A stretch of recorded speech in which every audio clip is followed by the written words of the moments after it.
उत्कर्ष education point में आपका स्वागत है। ठीक है, आज मैं बात करूंगा बेसिक साइंस के बारे में। जो स्टार्टिंग से लेकर यदि हम पढ़ते हैं तो साइंस की जरूरत है, या लास्ट तक जो हम वनडे एग्जाम की तैयारी करते हैं, किसी भी कंपटीशन के लिए ये बेहद, यदि आप क्लास में पढ़ते हो तो भी आपके लिए इम्पोर्टेंट है, यदि आप किसी एग्जाम की तैयारी करते हो तो भी ये आपके लिए इम्पोर्टेंट है। आइए देखते हैं इसके बारे में आखिर है क्या।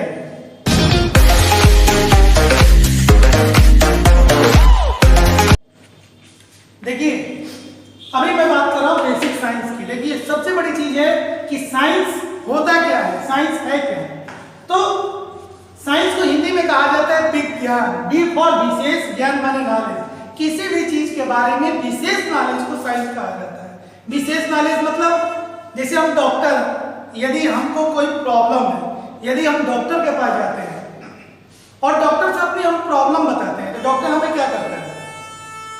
एक डॉक्टर होता है जो आपकी प्रॉब्लम को सुनता है और उसके अनुसार से आपकी बॉडी की चेकअप लिखता है और चेक टेस्ट होता है, जो रिपोर्ट आया उसके अनुसार से वो दवा देता है। और एक डॉक्टर क्या करता है, गए अपनी प्रॉब्लम बताए और वो दवा लिख देता है और उसको हम ले लेते हैं, यूज करते हैं। तो वास्तव में साइंस सिस्टमेटिक का मतलब क्या हुआ? कौन डॉक्टर अच्छा है? जो आपकी चेकअप करके दवा दे वही डॉक्टर अच्छा है। तो उसी को साइंस कहा जाता है। Means systematic and specific knowledge of anything. Systematic मतलब क्रमबद्ध, स्पेसिफिक क्रमबद्ध ज्ञान, और विशिष्ट एवं क्रमबद्ध ज्ञान को विज्ञान कहा जाता है। सिस्टमेटिक, क्रमबद्ध, स्पेसिफिक, विशिष्ट ज्ञान को विज्ञान कहा जाता है। अब फादर ऑफ साइंस गैलीलियो को कहा जाता है, या फादर ऑफ मॉडर्न साइंस भी गैलीलियो को कहा जाता है। यदि मॉडर्न साइंस की बात करेगा तो फादर ऑफ मॉडर्न साइंस भी गैलीलियो है और फादर ऑफ साइंस भी गैलीलियो है। अब बात करते हैं साइंस में। वैसे तो बहुत सारी इसके कैटेगरीज में डिवाइड किया गया है, जैसे सोशल किया गया है और भी बहुत सारे हैं, लेकिन हम बेसिकली जो हमारी सब्जेक्ट्स में सब्जेक्ट से रिलेटेड है, मैं केवल 3 की बात करूंगा। पहला होता है साइंस के 3 टाइप्स होते हैं। पहला होता है बायोलॉजी, दूसरा होता है केमिस्ट्री, तीसरा होता है फिजिक्स। बायोलॉजी को जीव विज्ञान कहा जाता है। जीव विज्ञान, it is the part of science in which we are studying about animals और प्लांट्स। मतलब जिसमें जीवों के बारे में अध्ययन करते हैं। जीव जिसमें जान हो उसके बारे में अध्ययन करते हैं, उसे बायोलॉजी कहते हैं। रसायन विज्ञान, रसायन विज्ञान केमिस्ट्री साइंस की वह शाखा है, it is the part of science in which we are studying about composition and structure of a matter, element और कंपाउंड। मतलब किसी भी मैटर की, किसी भी पदार्थ के, किसी भी तत्व के या किसी भी यौगिक के, उसके स्ट्रक्चर, बनावट, आकृति और के बारे में अध्ययन। स्पेस मतलब स्टडी ऑफ एलिमेंट, कंपाउंड और मैटर, किसी भी एलिमेंट, मैटर, कंपाउंड के कंपोजिशन के बारे में, स्ट्रक्चर के बारे में अध्ययन को, यानी कि उस पदार्थ पर, उस कंपाउंड पर, उस एलिमेंट पर उसके केमिकल इफेक्ट क्या पड़े, रिएक्शन से, केमिकल रिएक्शन से क्या प्रभाव पड़ा। जैसे यदि आयरन को एसिड से रिएक्ट कराते हैं तो क्या बनता है? ठीक है, मतलब जैसे जिंक है, zinc is the element, zinc combined with HCl to make a ZnCl2, तो कुछ बना, कुछ इफेक्ट पड़ा। तो यानी केमिकल, रसायन विज्ञान, विज्ञान की वह शाखा है जिसमें हम किसी पदार्थ के बनावट और रासायनिक प्रभावों के बारे में अध्ययन करते हैं। इसके फादर जो है एंटोनी लॉरेंट है। Antoine Laurent is the father of chemistry. और भौतिक विज्ञान क्या होता है? विज्ञान की वह शाखा जिसमें हम उसमें भौतिक चीजों के बारे में, उस पदार्थ पर, उस यौगिक पर, उस एलिमेंट पर उसकी फिजिकल इफेक्ट क्या क्या पड़े। फिजिकल मतलब जैसे टेम्परेचर का क्या इफेक्ट पड़ा, प्रेशर का क्या पढ़ा, डेंसिटी का क्या पढ़ा। तो इन सभी चीजों के बारे में स्टडी को हम फिजिक्स कहते हैं। इसके फादर है Einstein. Einstein is the father of physics. अब बात करते हैं बायोलॉजी के। तो फादर ऑफ बायोलॉजी इज यूनानी दार्शनिक अरस्तु है। उन्होंने जीवों के बारे में बताया था। वो बताए थे भी, ये भी बताए थे man is a social animal, मनुष्य एक सामाजिक प्राणी है। अब इस बायोलॉजी को 3 ग्रुप में डिवाइड किया गया है। कौन कौन से वो ग्रुप है? पहला है बॉटनी, दूसरा है जूलॉजी, तीसरा है माइक्रोबायोलॉजी। बॉटनी क्या होता है? बॉटनी को वनस्पति विज्ञान कहते हैं, यानी विज्ञान की वह शाखा जिसमें हम पौधों के बारे में स्टडी करते हैं। Means it is the part of science in which we are studying about plants is known as botany. The father of botany is Theophrastus, मतलब बॉटनी के पिता है थियोफ्रेस्ट। दूसरा है जूलॉजी। जूलॉजी को जंतु विज्ञान कहा जाता है। जंतु विज्ञान होता क्या है? जिसमें जंतुओं के बारे में अध्ययन करते हैं। It is the part of science in which we are studying about animals or human beings, जिसमें एनिमल्स और ह्यूमन बीइंग्स के बारे में अध्ययन करते हैं, उसे जूलॉजी कहा जाता है। The father of zoology is your अरस्तु। तीसरा होता है microbiology. Microbiology is the part of science in which we are studying about microbes, यानी माइक्रो ऑर्गेनिज्म, सूक्ष्म जीवों के बारे में अध्ययन को माइक्रोबायोलॉजी कहते हैं। इसके फादर हैं लीवेनहॉफ। अब बात करते हैं माइक्रोबायोलॉजी में सूक्ष्म जीवों में क्या क्या आता है। देखिए, वायरस आते हैं, बैक्टीरिया आते हैं,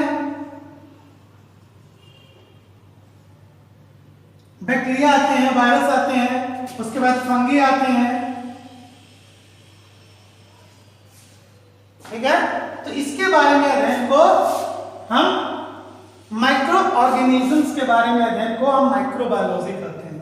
अब ये भी बात है कि कुछ बैक्टीरिया हमारे लिए यूजफुल है, कुछ नॉट यूजफुल है। अब कौन कौन से यूजफुल है?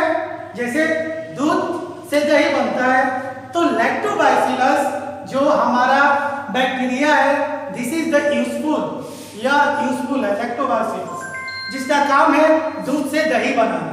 यूजफुल बैक्टीरिया है। जितनी भी बीमारियां आज के जमाने में हो रही हैं, या तो यो वायरस से हो रही है, या फंगी से हो रही है, या बैक्टीरिया से हो रही है। ठीक है, उसके बारे में नेक्स्ट टॉपिक हम लोग आगे पढ़ेंगे। ठीक है, एक होता है लिविंग थिंग्स, एक होता है नॉन लिविंग थिंग्स।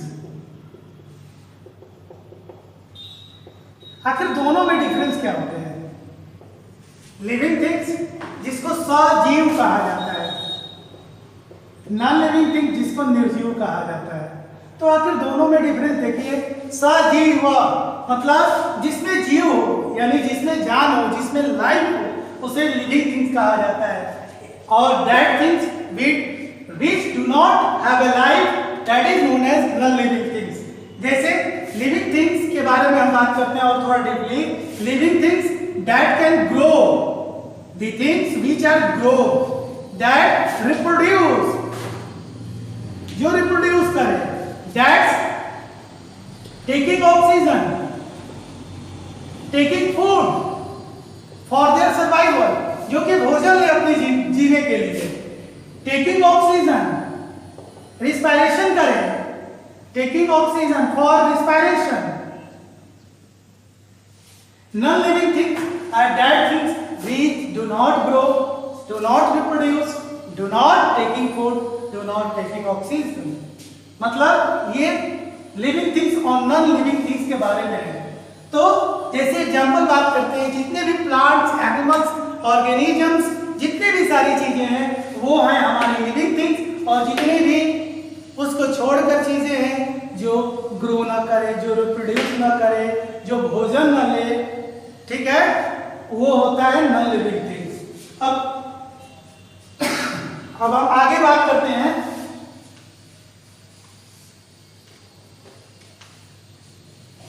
किसी भी चीज का, या तो प्लांट का, या एनिमल्स का, या ह्यूमन का, तो वो उसकी स्ट्रक्चर होती है सबसे किससे मिलकर बनी होती है? जैसे हमारा जो मकान है, हमारी बिल्डिंग्स है, वो किससे मिलकर बनी होती है? स्मॉलेस्ट उसका पार्ट्स क्या है? दैट इज ब्रिक, ईंट, जिसको ईंट कहा जाता है। कई ब्रिक्स को जोड़ने पर मकान डेवलप होता है, ठीक है। उसी तरीके से जितने भी लिविंग थिंग्स है, सबका बेसिक जो है वो सेल होता है, मतलब जिसको कोशिका कहा जाता है, ठीक है। तो कोशिका होती क्या है? The structural and functional unit of living things.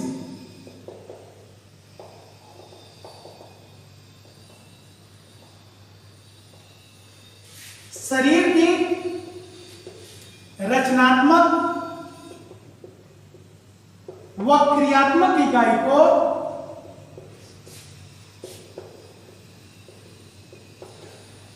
कोशिका कहते हैं। शरीर की रचनात्मक एवं क्रियात्मक इकाई को कोशिका कहते हैं, ठीक है।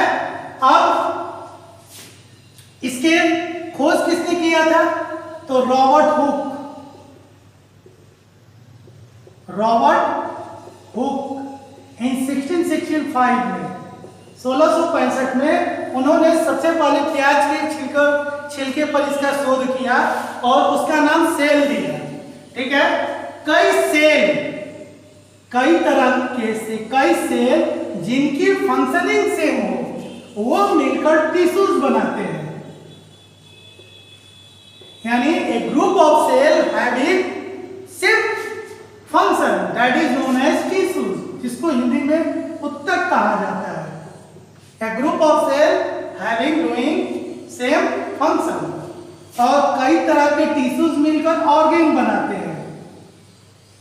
कई तरह के टिश्यूज जिनकी फंक्शन सेम हो, वो मिलकर ऑर्गेन बनाते हैं, जिसको अंग कहा जाता है। जैसे हमारा लीवर क्या है? एक अंग है। हार्ट क्या है? एक ऑर्गेन है। हमारा लीवर हो गया, हार्ट हो गया। आई क्या है? एक हमारा ऑर्गेन है। उसी और कई तरह के ऑर्गेन मिलकर हमारे ऑर्गेन सिस्टम बनाते हैं, जिसको अंग तंत्र कहा जाता है। A group of organs having same function that is known as organ system. अब ऐसा नहीं है कि भाई जो आइज का फंक्शन है वो हमारा आइज और लीवर को मिलाकर ऑर्गेन सिस्टम हो गया, नहीं। ऑर्गेन सिस्टम में जैसे हमारा रिस्पायरेटरी सिस्टम है,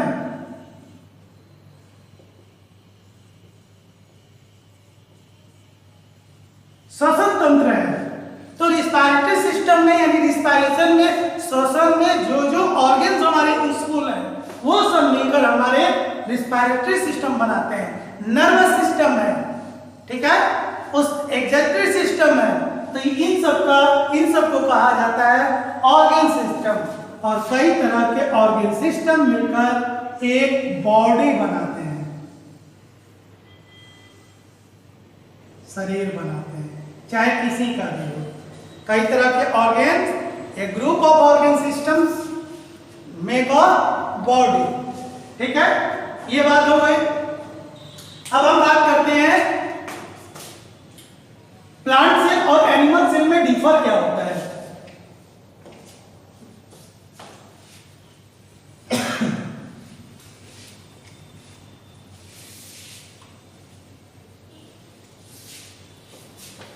ये बेसिक साइंस है, बड़ा ध्यान से देखिए, मतलब यूजफुल है। इसका हर पार्ट आपके कंपटीशन या स्कूल में, जिस स्कूल में जिस क्लास में पढ़ते हो, हर क्लास के लिए इंपॉर्टेंट है, या जो कंपटीशन की तैयारी करते हैं उनके लिए भी ये इंपॉर्टेंट है। अब देखिए, अब हम बात करते हैं जो सेल, प्लांट सेल और एनिमल सेल, दोनों में डिफरेंस क्या होते हैं। एनिमल सेल,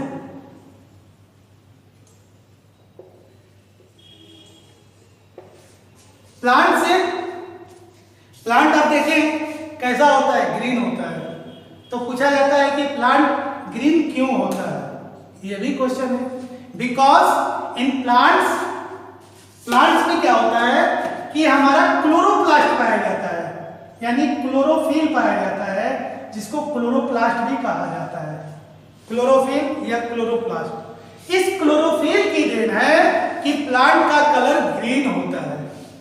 एनिमल सेल में क्लोरोप्लास्ट नहीं पाया जाता है। दूसरा होता है इसमें सेल वॉल पाया जाता है, कोशिका भित्ति होती है, इसमें सेल वॉल नहीं होती है। और भी है, कोशिकाएं होता है, नहीं होता है, तो मतलब और है, लेकिन बेसिक चीज होता है हमारा क्लोरोफिल।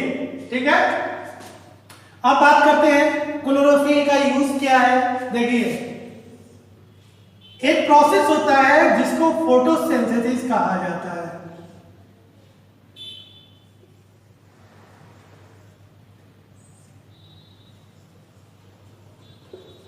जिसको प्रकाश संश्लेषण कहा जाता है।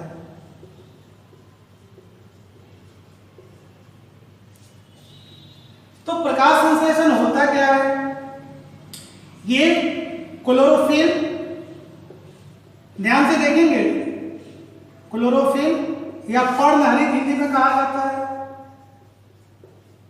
इन प्रेजेंस ऑफ सनलाइट, सूर्य की प्रकाश की उपस्थिति में plants take a carbon dioxide from atmosphere. Plants atmosphere से कार्बन डाइऑक्साइड लेता है और अपने रूट से वाटर एब्जॉर्ब सॉइल से करता है, और इन दोनों को मिलाकर इन presence of chlorophyll and sunlight plant make their own food, that is C6H12O6 plus O2 oxygen. इस ऑक्सीजन का हम उपयोग कर लेते हैं एटमॉस्फेयर में, इसको बैलेंस करना है। देखिए कार्बन कितना है, यहाँ 6 है, यहाँ कितना है 1, तो यहाँ 6 लगा देंगे तो कार्बन बैलेंस हो गया। अब ऑक्सीजन इधर कितना है 12 है, यहाँ पे क्या है 6 है, तो ठीक है, तो यहाँ पे 6O2 लगा देंगे तो 12 हो गया। यहाँ ऑक्सीजन, अब हाइड्रोजन कितना है 2 है, यहाँ कितना है 12 है, यहाँ 6 लगा दिए, तो ये बैलेंसिंग हो गया। मतलब अब देखिए प्रकाश संश्लेषण क्रिया होती क्या है। In presence of sunlight and chlorophyll plants take a carbon dioxide from atmosphere and water from the soil by their roots make a food, glucose and oxygen. इसको ग्लूकोज कहा जाता है। तो पूछता है ग्लूकोज का फार्मूला क्या है? C6H12O6। ये ऑक्सीजन है, एटमॉस्फेयर में रिलीज हो जाती है, जिसको हम लेके जिंदा रहते हैं, इसीलिए इस ऑक्सीजन को प्राणवायु भी कहा जाता है। पूछता है प्राणवायु किसे कहा जाता है? ऑक्सीजन को। ग्लूकोज का फार्मूला ये होता है। ठीक है, तो प्लांट अपना भोजन स्वयं बनाता है, इसीलिए प्लांट्स को प्रोड्यूसर कहा जाता है। और हम क्या है? प्लांट प्रोड्यूसर है, तो हम कंज्यूमर है। हम हो या जितने भी एनिमल्स हो, ऑल आर कंज्यूमर। ठीक है, प्लांट्स कंज्यूमर नहीं है, प्लांट प्रोड्यूसर है। अब देखिए इस ग्लूकोज को कुछ प्लांट्स क्या करते हैं, अपने रूट में स्टोर कर देते हैं, जैसे गाजर है, रूट बीट है, ये सारी हो गई, जिसको जड़ कहा जाता है।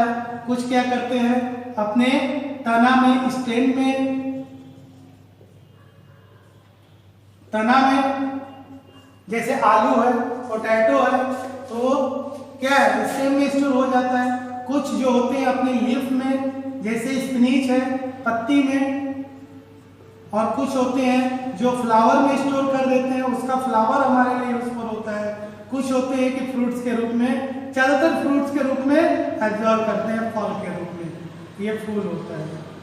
ठीक है, तो अलग अलग पौधे अलग अलग जगह स्टोर करते हैं, और उसमें से कुछ होता है इडेबल, जिसको एक होता है non edible. Non edible means अखाद्य योग्य, खाद्य जो पदार्थ की चीज, जो पौधे की चीजें खाई जाती हैं वो इडेबल होता है। कुछ ऐसे भी प्लांट्स हैं जिसके सारे पार्ट्स इडेबल होते हैं, जिसको हम खाने में यूज करते हैं, जैसे पालक, मूली का हर चीज हम उपयोग करते हैं। ठीक है, तो ये प्लांट्स के पार्ट्स हैं। आइए आगे नेक्स्ट बात करते हैं सेल दो तरह के ऑर्गेनिज्म होते हैं, एक यूनिसेलुलर होता है, एक होता है multi cellular.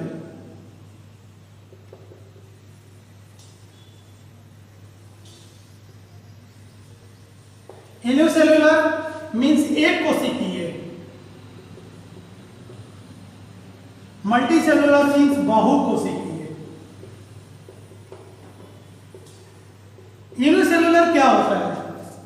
Unicellular are that organisms which are made by only one cell, जो एक ही सेल से मिलकर बना होता है उसको यूनिसेलुलर एक कोशिकीय कहते हैं। जैसे amoeba, paramecium, euglena, volvox, chlamydomonas, ये सब क्या है? हमारे यूनिसेलुलर है।